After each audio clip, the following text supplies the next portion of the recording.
मेरी मोहब्बत मर गई है। मेरी मोहब्बत मर गई है और इसकी लाश को मैंने अपने दिल के खाली कमरे में रख दिया है। वो एक अरसे से वहीं पड़ी है। बहुत मुमकिन था मैं इसे कहीं दफना आता, समुंदर में बहा देता या फिर आग लगा देता, लेकिन मैं मातम करना चाहता था,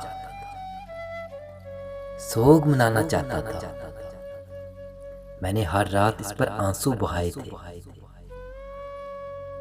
और हर दिन इस पर फूल चढ़ाए थे। फिर एक वक्त आया, ऐसा वक्त आया कि फूल सूख गए, आंसू खुशक हो गए और इस लाश से बू आने लगी। ऐसी बू जिससे मेरा दम घुटने लगा। मुझे अपने वजूद से एक घिन आने लगी। मैंने कमरे को बंद कर दिया। वो कमरा आज भी बंद है। वो बू मेरे वजूद में जिंदा ब जिंदा उतरती रही और अब ये हालत है कि मेरे वजूद का हर एक कोना जहर आलूदा हो चुका है।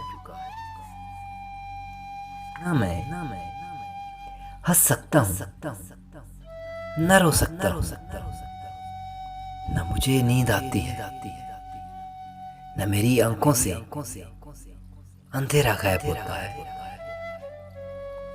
मोहब्बत मर जाए तो इसकी लाश को फौरी दफना देना चाहिए, वरना जिनके अंदर मोहब्बत की लाश गलने सड़ने लग जाए, इसका वजूद मुर्दा हो जाता है और रूह किसी मुर्दा जिस्म में क़याम नहीं करती है। अगर मोहब्बत मर जाए तो मेरी मोहब्बत मर गई है। मेरी मोहब्बत मर गई है।